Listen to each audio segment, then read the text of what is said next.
It seems to me that the basic problem of humanity is that we've forgotten who we are, and we've lost touch with this miracle that is always happening, the miracle of life itself, the miracle of what we call this moment.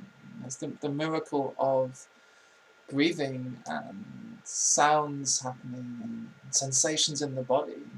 The miracle of something as simple as that, something as simple as taking a sip of a cup of coffee. To the mind, to thought, to what I call the seeker, this moment is nothing. It's a means to an end. It's one slither of time, one fraction of time.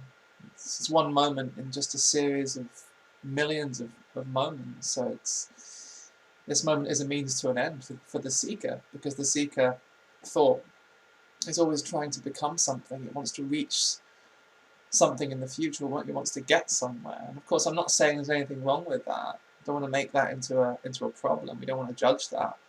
But this is just about noticing that what happens is, when we get caught up in that seeking, in that never-ending and often exhausting search for something more, we end up losing touch with, and we end up losing just basic gratitude for the miracle of this.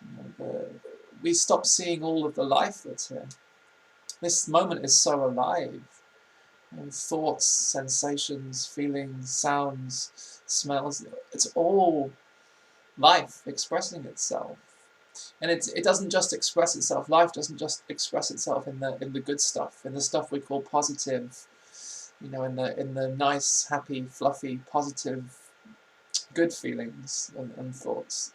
Life expresses itself as everything. So it's everything we call positive and everything we call negative. It's everything we call light and everything we call dark.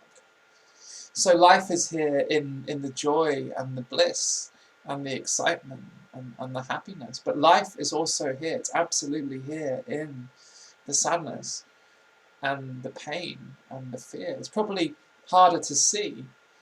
It's harder to see that even fear or even pain, even physical pain, is itself an expression of life, that it's not a threat to life. And when I say life, you can use the word consciousness, awareness, presence, being, source, spirit. Over the past few years, I've being a teacher or whatever you want to call me. The one thing I've noticed is that we've invented so many words for that which cannot be spoken of.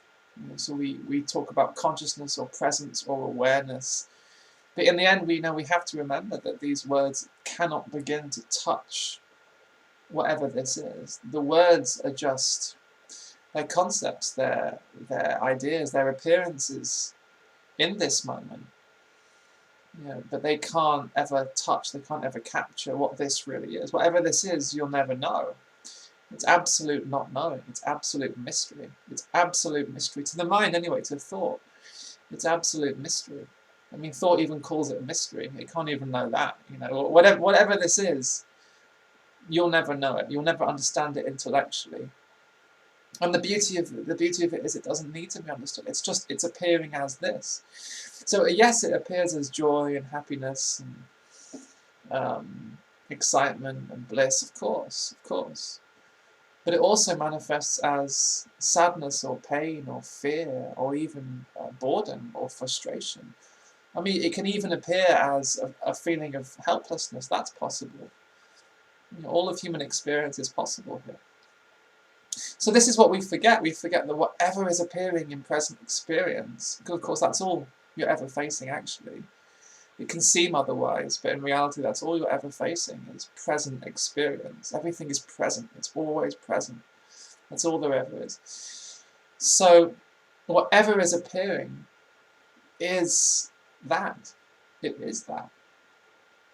So that's the miracle. That's this basic miracle that we always seem to overlook in our pursuit of something more. We lose this basic gratitude for what is given. This moment, sometimes I say this, this moment is already given. It's already here. It's already appearing as this. Even when you even try to think about it, you're already too late.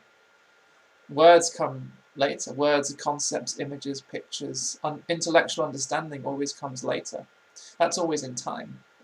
So whatever this is, it comes before time. It's not even timeless, because time and timelessness, like those concepts appear together. But anyway, that's the technical stuff.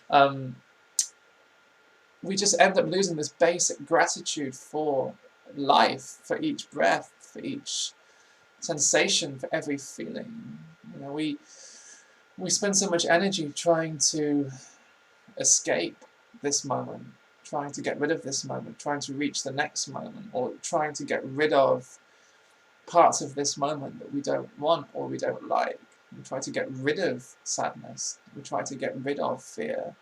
We try to get rid of boredom, try to get rid of frustration, try to get rid of anger, try to get rid of all these aspects of experience that we've been taught to believe are negative or dark or destructive or somehow against life, that somehow this moment can be against life, that they can be a threat to life.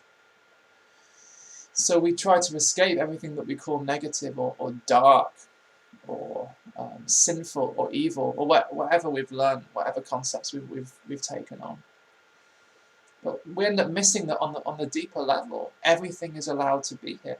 This is what I've been talking about a lot for the past year, maybe a couple of years. Is the deepest, can't even say it, the deepest acceptance of this moment. But what I talk about is not an acceptance that you can do, because that's often how we think about acceptance. We think about doing acceptance or trying to accept this moment. And a lot of spiritual teachings talk about accepting this moment, being with what is, allowing what is, saying yes to what is, loving what is, or being present, being in the now. So we try to do that. We try to be in the now. We try to allow. We try to love. We try to accept. But often in doing so, we end up missing. Again, we end up missing the acceptance that's actually already happening. It's already here. The acceptance that is not a result of your doing or not doing, because we can try that as well. We get clever. We try not doing. So what I talk about, what I share these days is the acceptance that is already here and has already happened. And that's actually the deeper miracle. There's this even deeper miracle going on. I mean, you could say that the miracle is life itself. It's this moment. It's all of the life that is appearing right now, appearing as all of this. But actually, we're always witnessing a deeper miracle. That the deeper miracle is this, that everything appearing right now, every thought, every sensation, every sound, every feeling, every wave in the ocean of this moment, you could say, every wave in the ocean of life, every thought, every sensation, every feeling, every sound, every smell, if they're appearing right now, they've already been allowed in. They're already allowed to be here. This moment is already allowed to be here. That's huge. And that totally revolutionizes the way you see life.